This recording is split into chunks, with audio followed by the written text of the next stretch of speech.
agenda will be approval of the minutes from the July the 10th meeting. Make a motion to approve the minutes from the July 10, 2017 meeting. Second. Been moved and second to approve the minutes. Would the clerk please call roll? Shriver? Yes. Stites? Yes. Gillum? Yes. Moloff? Yes. Next item of approval of the statement of the bills paid at 202-311-52. Mr. Mayor, I make a motion to approve the statement of bills paid in the amount of $202,311.52. Second. It has been moved and seconded to approve the statement of the bills paid. Would the clerk please call roll? Shriver? Yes. Stites? Yes. Gillum? Yes. Moloff? Yes. Next item will be requests or comments from the public. There being none, next item will be consider authorizing the city manager to enter into a contract with Wyandotte Economic Development Council for economic development services. Mayor, I'll do a brief introduction here, and then we're fortunate to have Mr. Greg Kendall, the president of Wyandotte EDC, with us tonight. As you know, we've been a partner with Wyandotte EDC and its predecessors since the beginning of time. They've been instrumental in the work that's been done in our industrial park, as well as what's been going on in the northern part of our community as well, as a true asset to us. When we talk about our budget, it's like an extension of our staff. If we didn't have Greg and his team around and we were trying to make the calls and do some of the things that they do and the connections, I guarantee we'd spend far more than what is being proposed tonight. I will say that part of the reason for this contract is because we really haven't had a formal agreement in the past, and we felt that this was something that would be important to have in writing like we do with our other professional contracts. In addition, because of the amount of money we spend, and in keeping with our financial policies, it basically says that we'll have contracts such as these in place because of the amount being $10,000 or greater. I will say that the city attorney did review the agreement and had no comments related to it. And with that, I will turn it over to Greg. I believe he handed out some information that he's going to touch base on, just kind of give a briefing for you this evening. And if there's other questions or in the future you'd like him to come back, I'm sure he'd be happy to do so. Thank you, Michael. Thank you, Mayor and Councilman. I appreciate you all having me here tonight. For no other purpose, normally I do big presentations, big PowerPoints. I don't have that for you tonight. I gave you one sheet of paper and a notebook, because mostly what I wanted to say is thank you. We've had 25 years of working together with you all.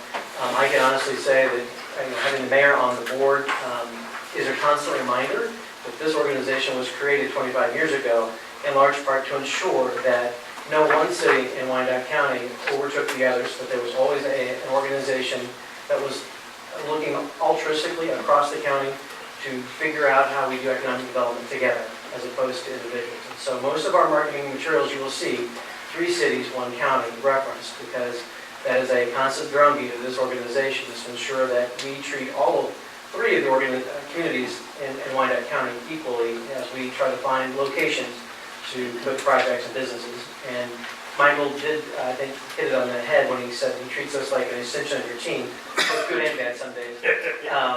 But I would say that we feel very much a part of your team and very much a part of the discussions that are going on, whether that's K32 or it's happened up north or in the industrial park. If it's when it was the sales tax discussion, we were at the table as well to ensure that that went through. I feel like had a very smooth transition from the industrial focus that we've had. Now it's more on retention of keeping those companies. We still have a little bit of land to work with there, but now it's really been a transition to the retail, commercial office, and the residential pieces that will start to occur up north.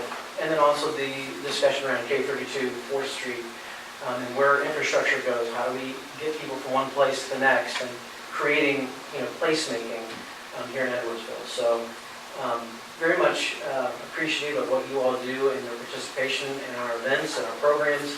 And I stand for questions, but thank you. Well, I would like to make a comment to express my appreciation to you, Craig, and all the years I've worked with you. And this certainly, the organization has certainly been a huge benefit to the city of Edwardsville, and I think this has always been money well spent. And had terrific cooperation and assistance out of the EDC. Thank you very much.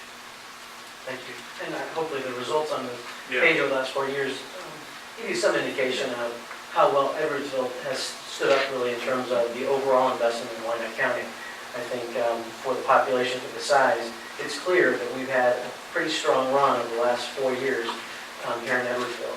It's a shame we don't have another industrial park, frankly, to fill because it is super easy to do projects here in Edwardsville. You won't make that easy. Makes my job easy, but folks in the marketplace know that as well, so appreciate it.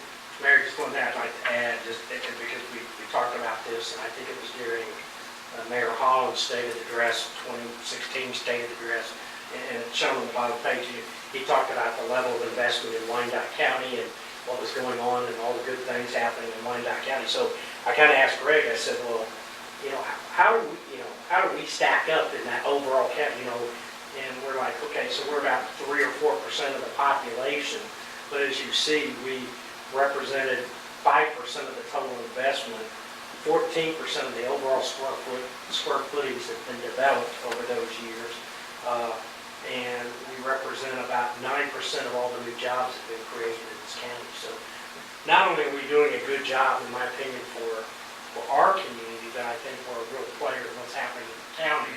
And again, I think that Wyandotte really stresses that, and I think the cities that participated, and I can say that, when I'm at different places and traveling, people go, wow, how do y'all do that? It really works. I mean, there's some other regional types of chambers and economic development corporations that really struggle to make this work. And I think overall, Wyandotte County and Wyandotte EDC and the cities have really done an amazing job of partnership. Of course, I'd call Greg and say, now, why didn't I get this project? You should put this project in my town. Every month. Why isn't this? So he's right. I do treat him like an extension of staff someday, probably. Remember, he's not, but we still write the check. Greg, we'd sure like to see the notice of need that was put out by the UG for the 2 hotels and convention center, since that is currently what we have underway at 110th and I-70 is 2 hotels and a convention center. We'd sure like to see our project supersized and fit the needs of the UG and make that the location. I second that, especially with the tax benefits of the county overall doing that, since we already got that project coming out of the ground. Well, certainly I think it's a strong contender considering it's already been approved to move forward. I unfortunately don't make that decision. Well, that's what we're paying you to help hopefully. As you know, I work behind the scenes mostly and very quietly. So we'll continue to be an advocate for all things Edwardsville. Doing a great job. Thanks. Thank you, Craig.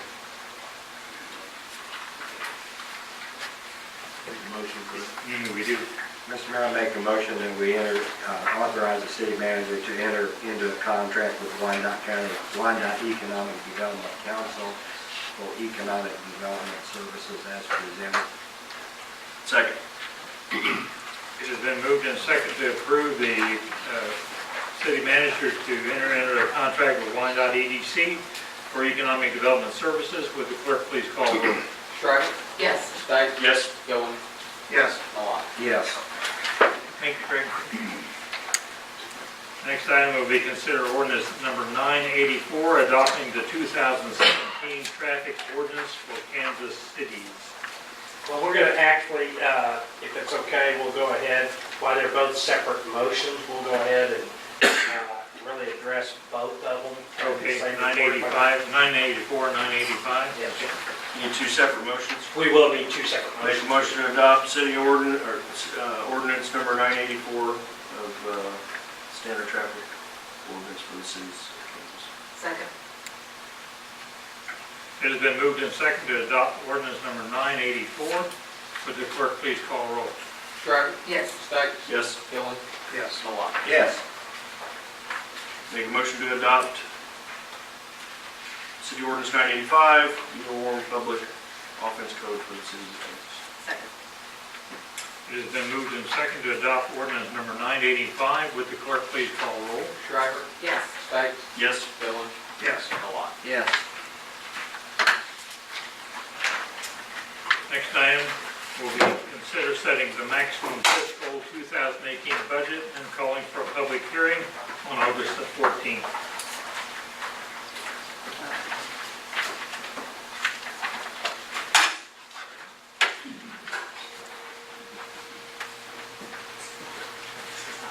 We put it in small print, that way it makes it hard to think.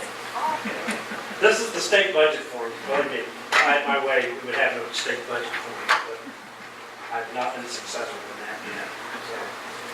So let me just go over this very quickly, because you may look at some numbers and ask questions. So on the first two, where it says general and debt service fund, and you see budget authority for expenditures, please be advised that that also includes all of the proposed fund balance or cash balance. Because the way the state looks at it, all revenue is expendable. So the authority number includes all your budget expenditures and all of your cash reserves. Clearly, you're not going to spend it all, but that's the authority that you approve. And then the tax rate that's attached to generate that ad valorem tax amount, which again is at 100%, and we budget 97%. So we always assume we won't collect 100%, and we don't. What has So- that collection percentage been? It's been in about the current year, it's been running in the 96, 97. We've actually, I would say in the, 08 to 010, 11 range, it was closer to 92 or 3%.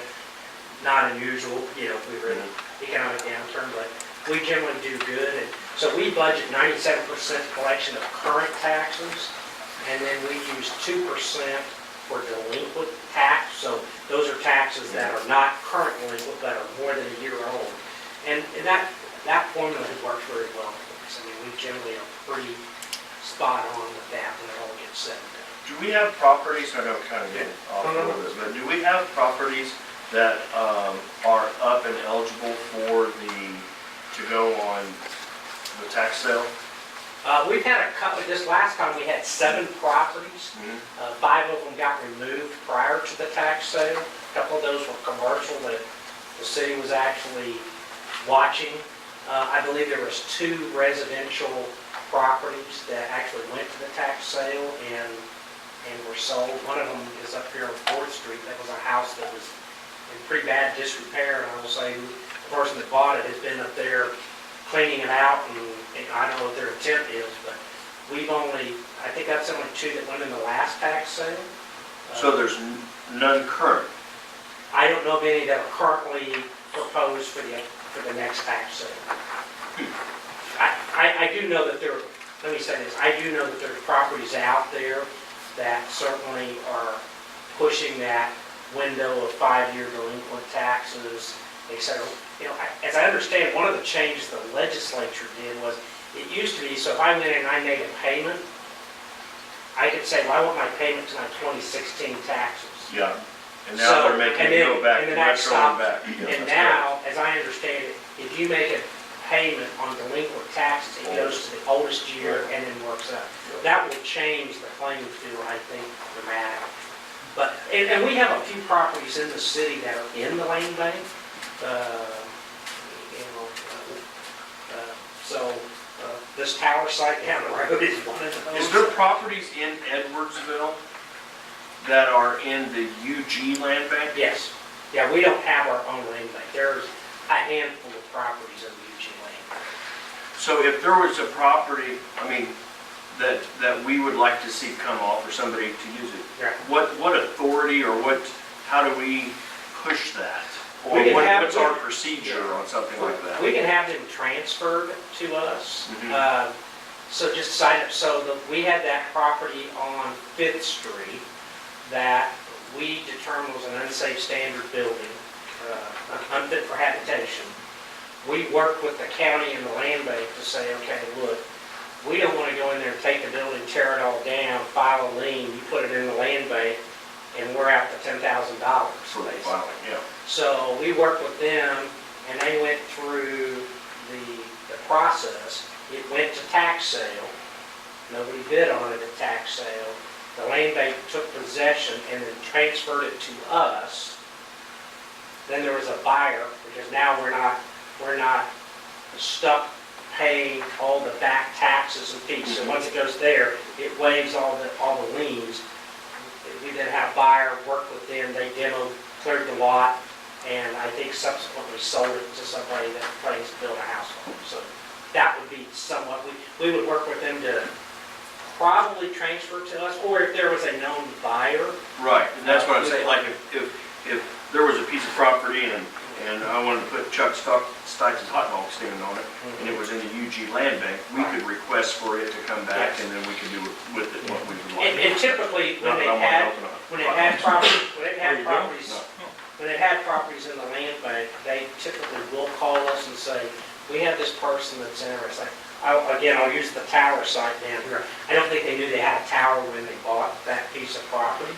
But, there was a company, an individual that was expressing interest in reutilizing the tower for an antenna type of purpose. And so they called us and said, hey, we just want to make sure, is there any problems with this? Is there some issues we don't know about that we want to work with you? So they're generally very good. I mean, we have a good relationship with Ted, who's over the overall, Yeah. and then the land bank itself. So they generally work with us very well on that too. And the only reason that you jogged something in my mind, and I know we're going way off base, but you brought up the tower. Where are we at on the tower, the cell phone tower? I haven't heard anything about that at all. What's happening?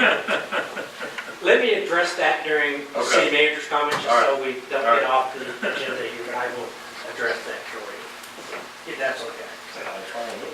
Anyways, so what you have here, the notice of budget hearing then, are those amounts. All the others is the expenditure amounts that we show. I'm sorry, but I don't believe that the special highway number is correct. What is that number? We can't see it. Well, that's what I'm gonna double check. Are you sure, Michelle? They're all running together. I They see are three great, columns too. under special highway, and I just wondering which one's not right. Yeah, I don't want to give you, I don't think that number's right, because I believe it's $200,000, if I'm not mistaken. That's what you have in your budgets. That number's incorrect. JJ budget presentation today shows $200,000 expenses. You're right.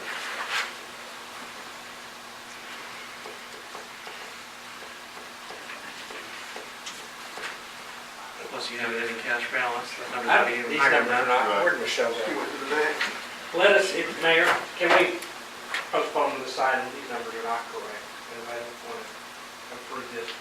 When We you go say on to, postpone it, we'll just go on to you the want to staff still, report. you still want to do it tonight? Yes, sir. Because we need to do this so We we need to do can, this night, we publish need to it, make okay. sure these numbers are not correct. okay, we're going to I'll go delay to the this work session. item on the agenda until a little bit later so we can get the figures here. So anyway, so now you can make your, See? Address the tower site, Yeah. so, there you go. I'll do my other thing, but I'll start with the tower site. So, they came through process, they got a special use permit. We didn't really hear anything from them for a while, until a couple of weeks ago, and they contacted us, and they were ready to get their permit, which we said, that's fine, but we still have a few outstanding items, like the plat hasn't been filed, and there was a requirement that they, by separate instrument or on the plan, agree to a special benefit district if one's ever created for sidewalks and sewers on that site. And, the problem has been, this is like the fifth or sixth person that works on this. They're like, well, we would never agree to do that. And we're like, we have a special use permit, these are the parameters, we will not issue a building permit until you meet all of these requirements. And the last I heard, those requirements, I think they understand them now, but I don't think they have completed those requirements. Because the Is their time run out at all? Is that open-ended? I think it's a year. I know that since they've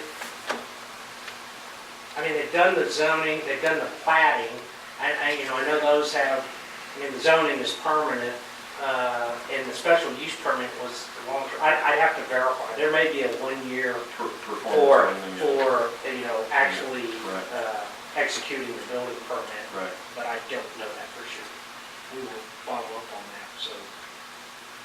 Okay, let's see now. Now I'm so confused tonight, I don't know if I know what I'm doing. Well, I'm gonna let our other department heads hit it. I know they have, well, let me just say one thing, just for reference. We have on the condemnation process on the one parcel of property up north.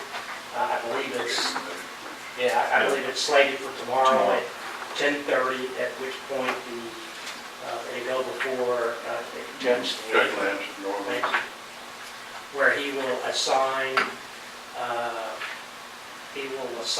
3 independent appraisers that will then look at the property and the information that's provided. It generally takes them about 45 days, and they will then make a determination of value. And then once the judge orders that value, then the process moves forward. Again, potentially there could be settlement negotiations during that time. I know there's been some recent discussions, but that's about the best.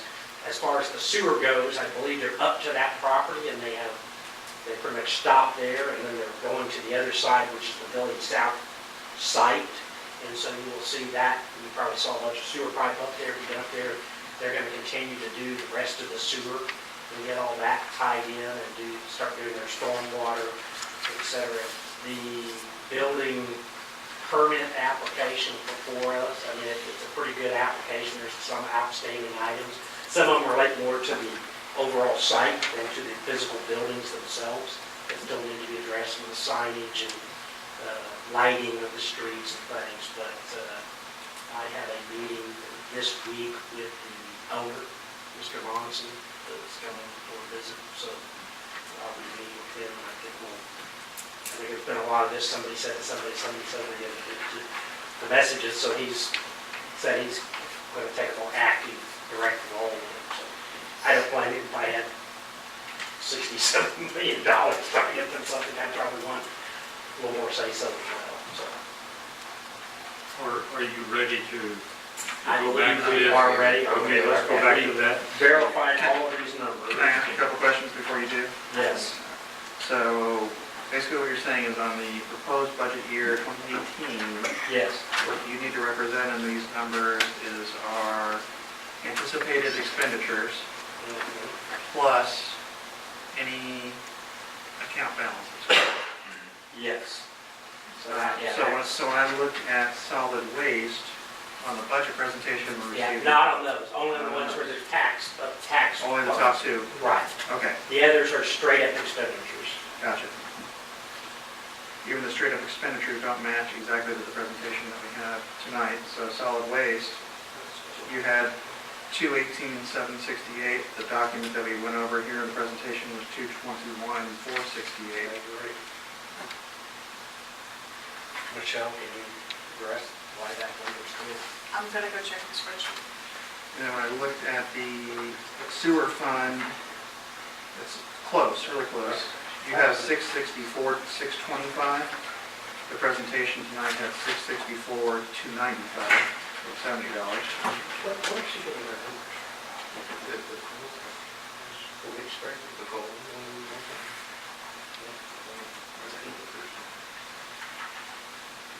Where are these numbers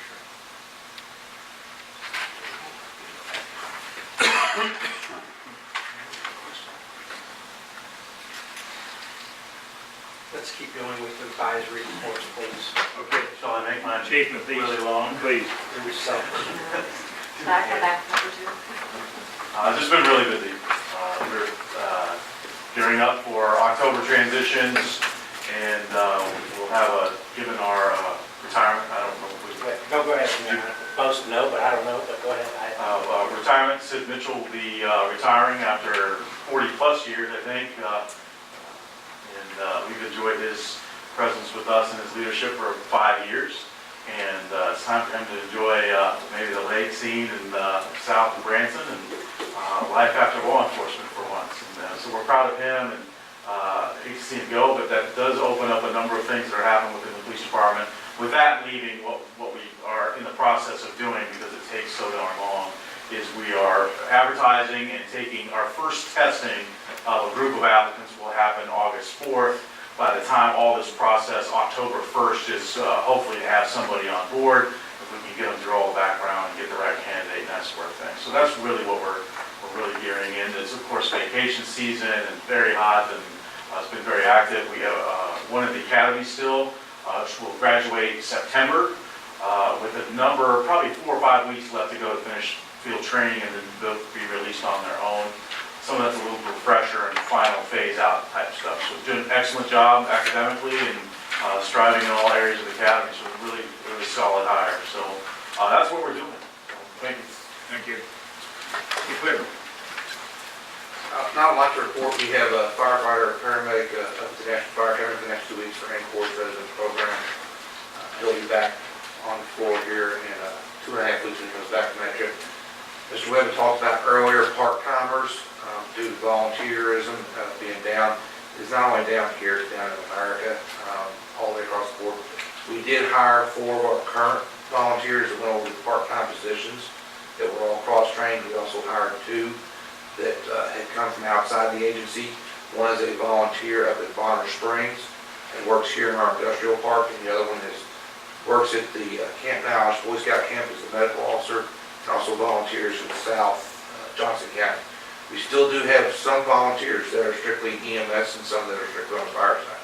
So we have not transitioned, cannot transition completely away from that. That's just where we're at with the status of our part-time personnel. And right now, they predominantly fill the call-outs for the shift vacations from full-timers, and they also add to our callback when we have fires. Other than that, our numbers, like the police department's caught up this year a little bit. Thank you. Annie, if you got anything to report? There's lots of things. Sure, I have lots of things to report. Okay, as with the other You departments. want to drag this down a little bit? I'll talk real slow. The Public Works Department, obviously, as you know, has been really busy this summer. The grass is growing. We have 2 men just having a difficult time keeping up. Some of you may be aware that we started right-of-way mowing last week. The equipment wasn't functioning adequately, and so it took some time to turn some wrenches to get it going, but guys are on it, and I think they're doing a great job for the first go-around. Rick Luttrell, who retired, he actually was our right-of-way mowing guy, so this is new for the 2 gentlemen that we have. But they're doing a good job.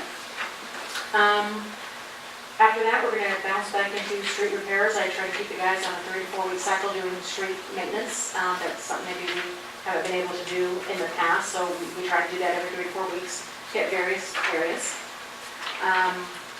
Let me give you a little update on some of our street projects. How about that? The 102nd Street Richland project up there, that's probably going to be pushed back maybe 3 to 4 more weeks.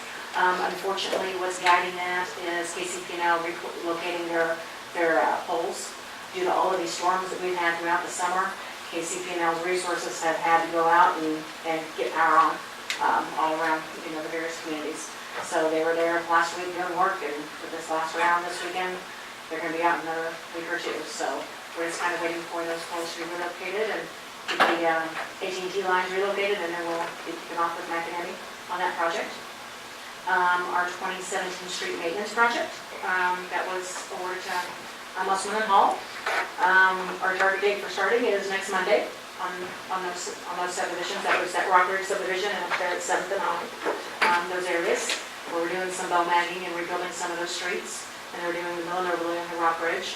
We have about maybe 5 or 6 filled up patches on that contract, so we'll be doing some of those as well.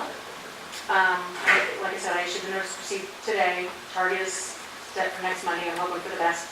Sometimes that kind of fluctuates with contractors. But all residents will get a door hanger 48 hours in advance, so you will know when the contractor's actually coming to do the work. I actually laid it all out today, so you'll see some orange pavements, some orange arrows. So if you have neighbors or people that call and ask, why is this marked out, that's areas that are going to be on the contract this year.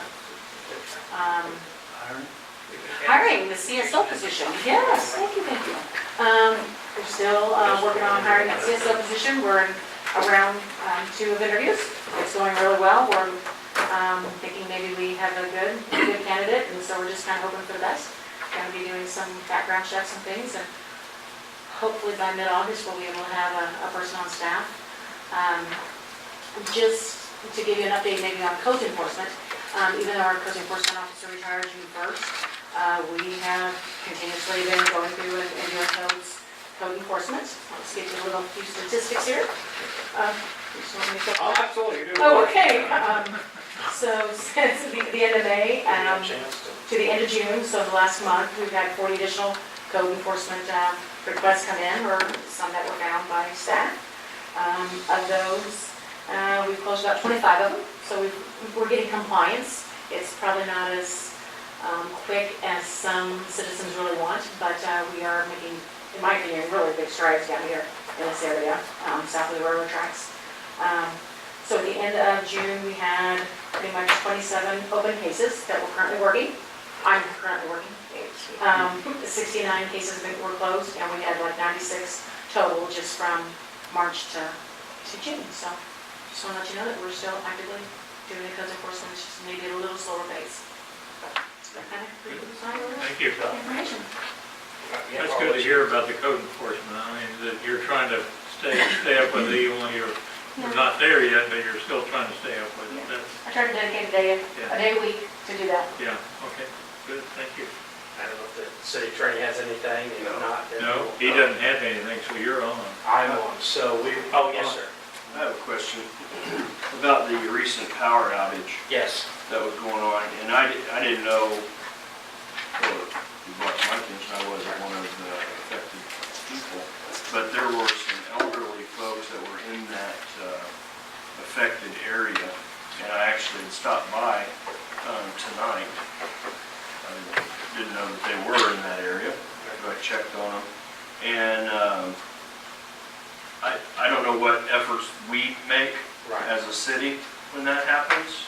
If we know that we have folks that are older, that might not be able to do, and I'm not putting anybody on the spot, but I'm just saying that there might be some things that we, when it's 100 degrees or high heat like that, and something like that happens again. This person, it affected pretty badly. And kind of got scared, I guess. And they have my number, and I just kind of was wondering why they didn't call me, if that would. But, so I don't know what kind of procedures in place for that, or if there is any procedure like that, where we could send police by, fire by, I don't know, to try to alert some people, or start doing some checking if it's going to be an extended period of time. And let me just say, so our contact with KCP&L is a lady named Cindy Serco. Many years ago, she was a council member at KCMO. Recently took on that role.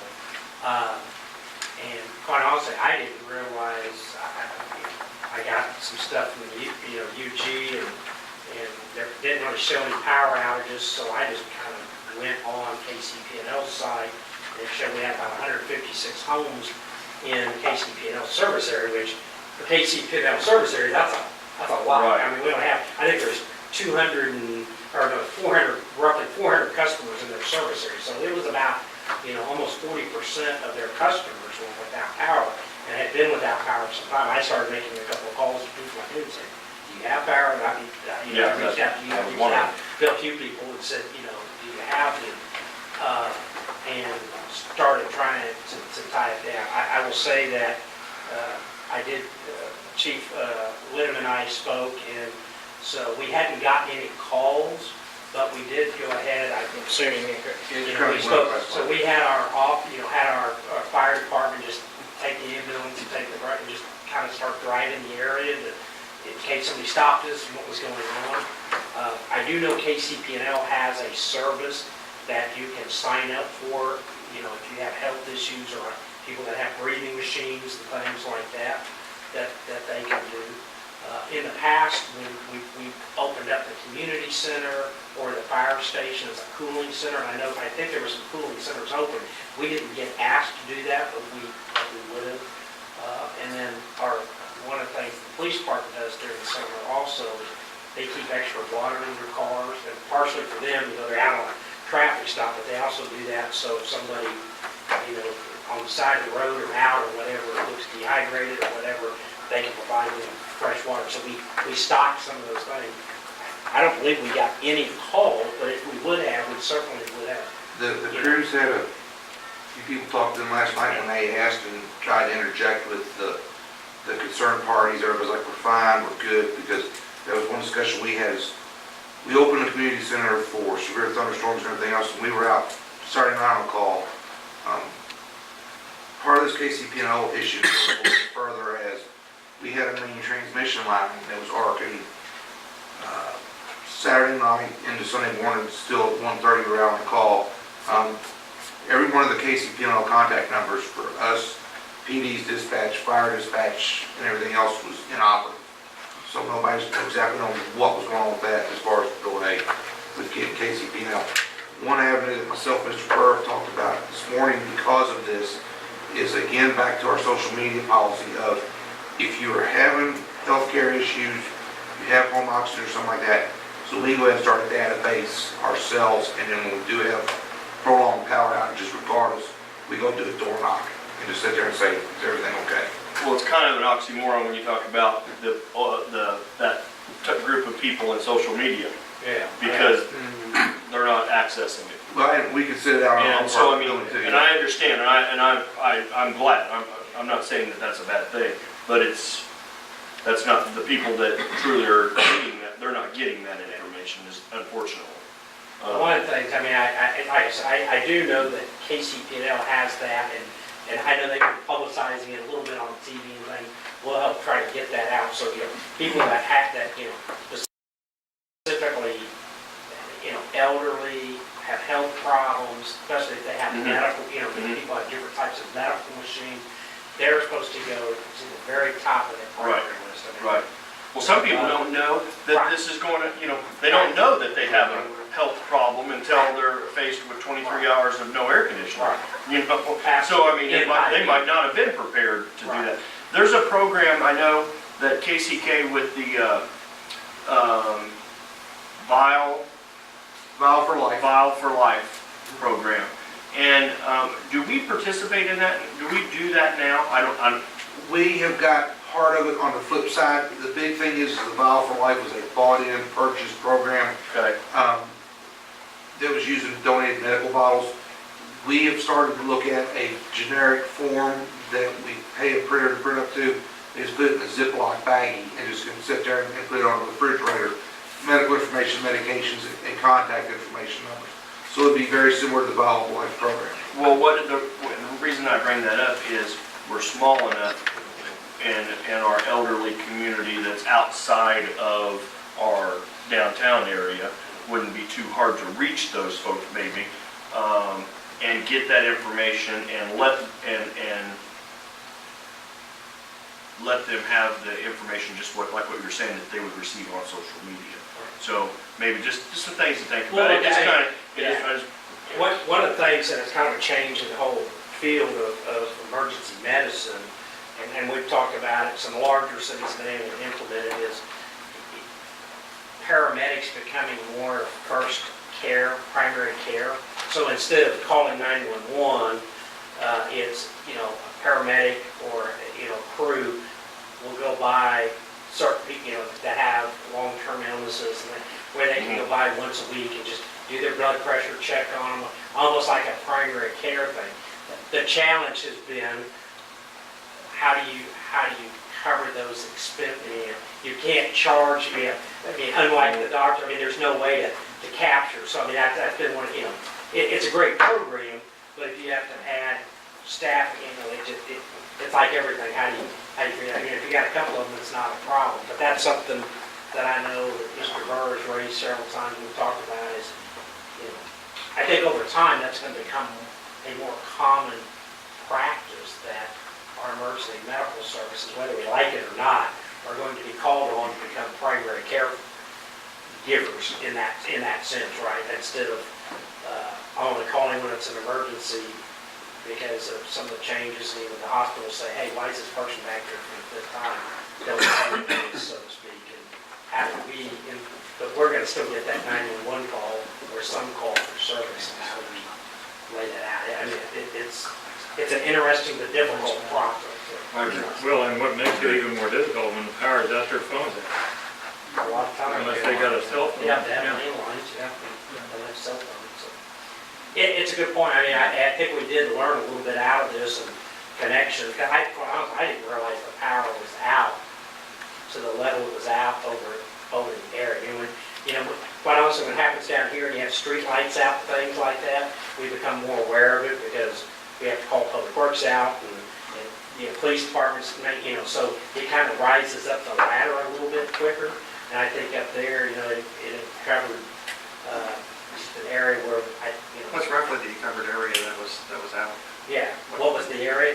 It appears that it was probably everything, 110th Kansas Avenue, kind of like Shawnee and maybe up in the Riverview, not Riverview, but Richland area and kind of back towards Bonner Springs. I never got it exact, but that's where they showed it, the area. Just a few people I had contacts with were in those general areas. I spoke to both Chuck Sykes and Chuck Adams because I knew they were both up in that area. I don't believe you had any power. Adams had a couple of hours of power outage at his house, so I think it was probably, for the most part, would be back to the west of 102nd Street. And as far as you know, that's all been restored. Yeah, and my guess is once they got here, and again, they had, I think they said over 140,000 outage. They still have, I think, mostly on the Missouri side, I think they still have over 10,000 outages right now. I think once they got here, people I was talking to, once they got here, it got restored fairly quickly. I think they had to trace down the problem, and my guess is it was a transformer or two or a line. And once they got it back up, they all came, because I was sitting there watching it, it was 156, and 8. So whatever they did happened fairly quickly, but it was almost, over 20 hours, because it showed the outage starting at 10, and basically it came back on after 8 o'clock. So that's what I understand. Okay. Okay, let's go to the. We are going to give you this notice of budget hearing. All right. This is what is being approved. This will Essentially be approved. This will be the maximum amount. If we screwed up, we're going to just live with that. I know a couple of these numbers don't match up with the presentation. For example, the sewer fund is a little bit less. I think the solid waste fund is off a little bit from my numbers. But I have been advised The bottom line is right. the bottom line is right. That's all that makes any difference. It's the bottom right here. And I just want to apologize, we have done less than an appropriate job presenting this to you, providing this information. We will address it. There is not a lynch mob yet. I understand. We did not perform to the level that you should expect. Okay, So we need a motion to adopt the notice of budget and calling for the budget for the public hearing on August 24, 2017 at 7 p.m. Not to add insult to injury, but number 7 on our agenda says August 14th. Did I say that? Yeah, it is the 14th. okay, it is 14. I Well, don't know you're why- getting really good. I don't know why I've got the 10th on my head, but. Okay. You Yeah, said but 24. August, Our agenda August says the 14th, and you just said the 24th, and it's like, huh? August 14th, 2017, 7 PM. Okay.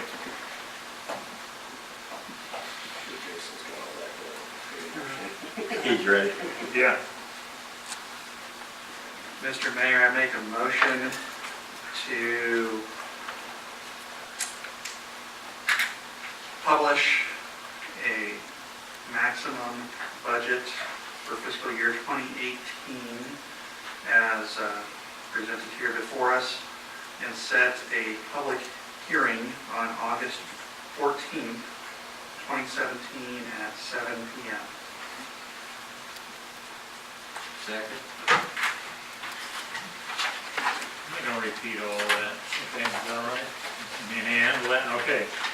It has been moved and seconded to adopt the public hearing for August the 14th, 2017 at 7 o'clock on the 2018 budget. Would the clerk please call roll? Shriver? Yes. Stites? Yes. Gillen? Yes. Malat? Yes. You've got it. Thank you very much. Okay, we've already heard all the reports from down there. We're going to start up here, Chuck. Nothing. Okay. Margaret. Well, first of all, thank you all, Michelle, Mike, Zach, all the department heads, everybody involved in getting all of this ready for us. Understandably, there's numbers misplaced, but at the end, you got us the right documents, and thank you all. Thank you all for your time. A couple of things, Tammy, were some of Mr. Carson's issues handled, most of his issues, all of his issues? We didn't ever have a follow-up on that, but I know you've been super busy. That's the one that was down at the Yeah, Canyon I think Expo. we have a follow-up internally Yeah. that we can send you for this original one. And somebody's followed up with him as well. Oh, yes. Okay. I mean, today, I think he gave me about 15 more. Okay. And so, I told him we're working on it, and we don't have to go to our personnel officer, and we will take them as they come in, and we'll just take a little bit longer, but yes. Yeah, we can get you that. Because yes, and they will communicate to him as well. Thank you so much. And a few weeks back, we approved a lot down here by Jackson's, next to Jackson's. What was the timeline on that? Was that, Well, they've chosen not to proceed Oh. with that, is my understanding. because I've seen the buses and everything, so nothing's Yeah. changed, so. So Okay. that my understanding is they decided not to pursue the car sales law. Is that the Mark Winkle? That may be correct. It's, yeah, right there next to, he was gonna use Jackson's for the office, Mhm. have to use car lot out there. That's all I have. Thank you. Sure. Appreciate the work on the budget and the presentations that the ad lib shoot from the hip, got the 9mm presentation that came out.